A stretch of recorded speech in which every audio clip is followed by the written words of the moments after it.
Hey mamas, welcome. I'm so glad that you have decided to join me today. I'm going to be talking all about how we're going to TODSchool our 2-year-old this year. I'm going to be sharing all about our goals for my son and also a lot of the materials and activities that we hope to use to help him along the way. I'm Yael, by the way, if we haven't already met, and I'm a homeschooling mama of 3 mini humans. And if you love videos all about curriculum, resources, and home learning, you have come to the right place. So be sure to subscribe and enable those notifications so you don't miss what I have next just for you, mama. Now I want to make a quick clarification. TODSchooling is not a program per se. It's just all of the things that you are incorporating to help your toddler with their learning and development. So my son just turned 2 this past July, and what I decided to do was just to be very observant of my son to see what kinds of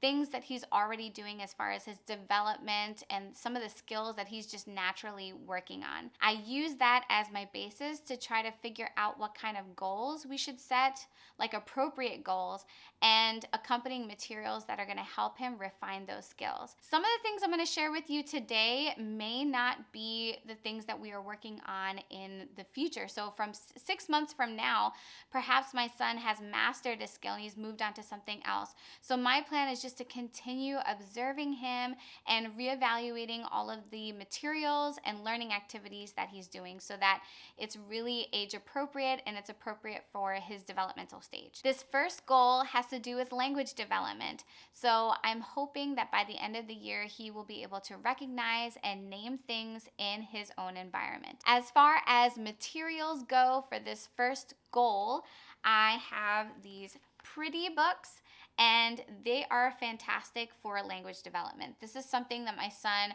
currently gravitates towards. It's something that we have continued to revisit over and over again over the course of this past year, and it has really basic items in it like food and then other things in the natural environment like trees, leaves, bugs, and things like that. This book is along the same lines, but it features animals and just animals. So different pets, things that you would find in forests, things that you would find in the desert, the jungle, all these different places. Another activity that I have used throughout the years with my other children is this little 3x3 grid that has different pictures on it.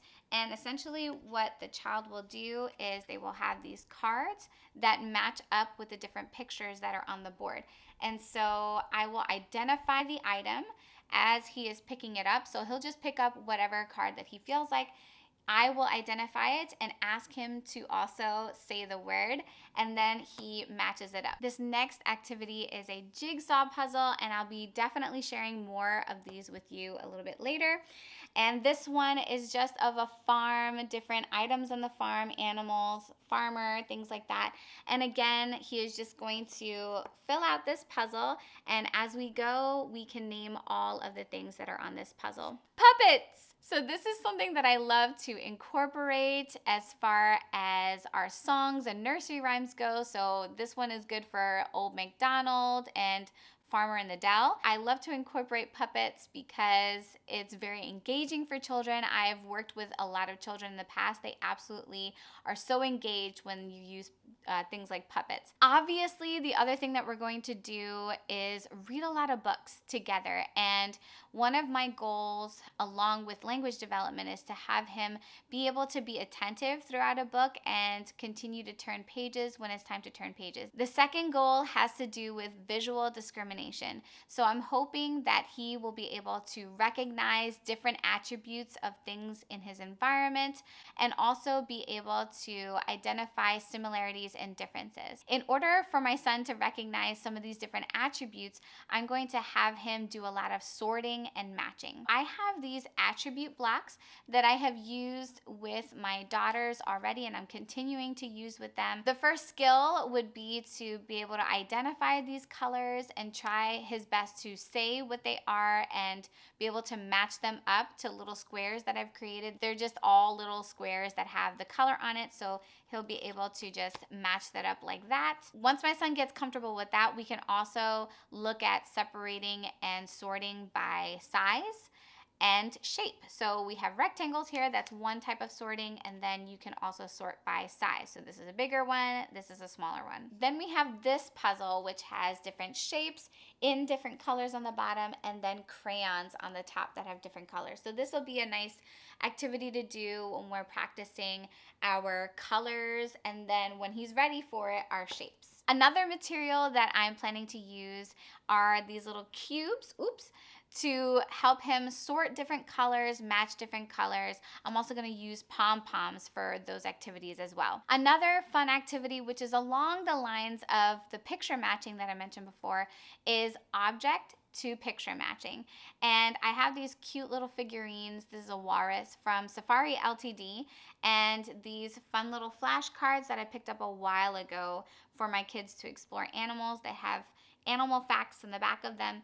But this is something that I can use to just as a fun activity for him to match up different objects and animals to their corresponding pictures. Another way that you can do this is just to grab different things that your child plays with, like trucks, cars, or other types of things.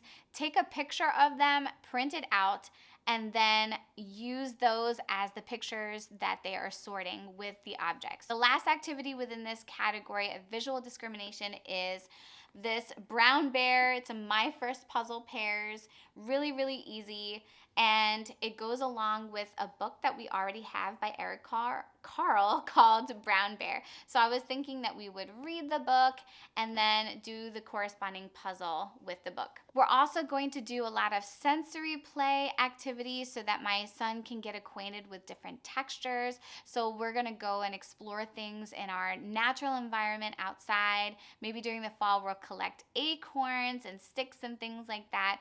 And I will help him to identify the different textures that he's feeling and really help him to become more aware of his senses in that way. My next goal is to help my son gain a general sense of quantities and counting. Again, I really love to incorporate books for this, and one of the most beloved ones that we have used for all of my children is 10 Little Ladybugs. This is fun. This is a very tactile experience for the child. They can count the little ladybugs on the page, and they're bumpy, so it's just a fun, like I said, tactile experience for them. And then I have another book. It's a DK book actually, but I picked this up at a garage sale. So that's one thing I highly recommend, is hitting up some garage sales. You never know what kind of scores you're gonna get. It has all the different numbers in it and pictures of things that the child can count. I believe it actually goes like all the way up to 50. Look at that, we've got 50 cars there. And then it talks about, oh, actually, look at that, 100. Last but not least in this category is this self-correcting puzzle. And this is something, again, that I've used with all of my older children. And I'm not going to really use this side of the puzzle yet because it has these number symbols and we're not quite there yet for sure. But I'm going to just use this side and we're going to count all of the objects, animals, things like that. My next goal is for my son to expand his creativity as well as develop his gross motor skills. We are going to be playing instruments. My son loves to play the drums currently. He also loves to just twiddle around on our piano. And I have all of these different instruments. This is something that I picked up a long time ago from my undergraduate career when I was working with a lot of young kids. I also love the Melissa and Doug sets of instruments. They come with a variety of things like maracas, these little cymbals, and a tambourine, and one other thing I can't remember. But that was a great purchase because all of my kids have an opportunity to play instruments, including my son. Now, you don't have to go out of your way to buy instruments or things like that. You can actually make your own really simply. This is an old salsa bottle, what do we call this? A container. This was an old salsa container and I repurposed it. Once we finished it, I just cleaned it out. It acts as a drum, it's rhythmic. and it's also a shaker.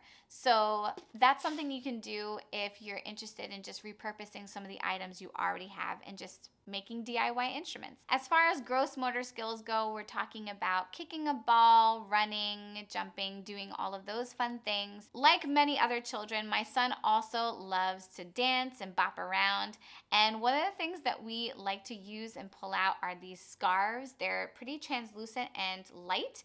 You can honestly take any material that you have that's like this because it'll just float, and it's so much fun to dance with. We're also going to be doing some painting and drawing. I'll get into that a little bit later, as well as, again, some sensory play where he's molding Play-Doh, things like that. This next goal is very Montessori in nature, and that is to expand his care for self and for his environment. That includes undressing and dressing himself, being able to put on his shoes, being able to tie things together when he needs to, helping with chores, cleaning his spot, serving himself food, cutting up different fruits and things like that, and then pouring and transferring things like water from one cup to another. The last thing in the category of caring for self and the environment is potty training. Dun, dun, dun. Oh my gosh, I am not the best. I'm not good. I'm just not good at potty training, actually. I didn't do well with my first two. I literally have zero expectations for how potty training will go with my son. But I will say the reason why I wanted to incorporate that in his learning is because he's showing me a lot of readiness for potty training. And, he will wipe himself.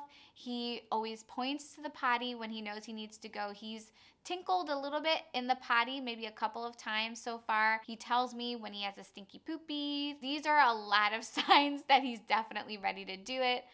I'm just a little apprehensive because I haven't had the greatest experience with it. So we'll see how that goes this year. Like I said, I'm going to take it nice and slow. As for social interactions and socio-emotional skills, I'm hoping that he will really understand when to say please and thank you.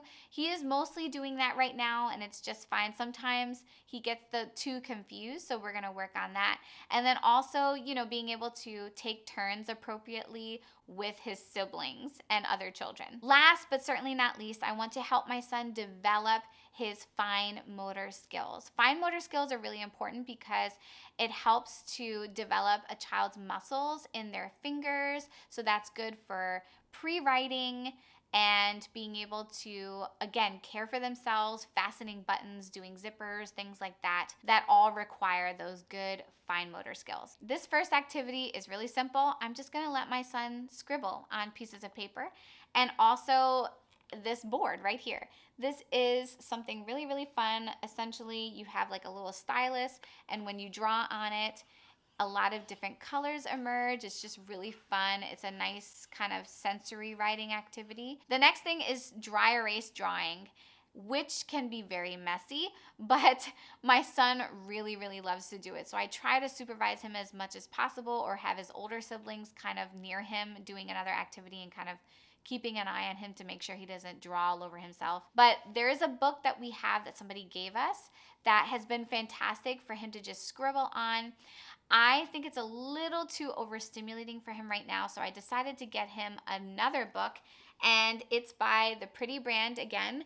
It's the Wipe and Clean Dot to Dot for Tots. So cute. One of the things that I love about this is that it's going to grow with him. So he's definitely not going to be able to, follow this path and draw. But once he gets a little bit older, he will, and so this will be good practice for him. But as you can see, he just loves to open up the page and just scribble all over it, which is fine for now. And it also has these little pictures in the back that he can color with his dry erase marker. This next activity was a recent purchase, and I'm sure you've seen it. It's a lacing board activity. This is specifically Melissa and Doug brand. We also love this latch board, again from Melissa and Doug, and what the child will do is undo the latches, and each one has some animals that we say hello to once he opens the latch. It's really cute. The next activity is one that I got for my 4-year-old to help her practice her cutting and pasting, but it came with this really cool safety scissor. My 4-year-old is currently using regular scissors, so she doesn't really have a use for this, but it was perfect for my toddler. So we're gonna be practicing those cutting skills with him with these. Other practical activities include opening and closing doors that have knobs and opening and closing pen caps.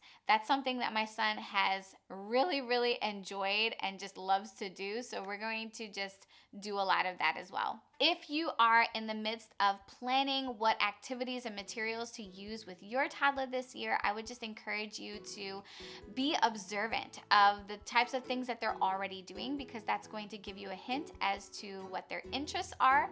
The last thing you want to do is go out and buy things or DIY a lot of activities that your child has no interest in. So that is the first thing, is to observe them and to really carve out specific goals that are going to meet the things that they already are doing. All right, mamas, I hope that you've enjoyed this video today. And if you found it helpful, please be sure to give it a great big thumbs up, a like, and share it with someone who might find this video helpful as well. Take care, be blessed, and I'll see you in the next one.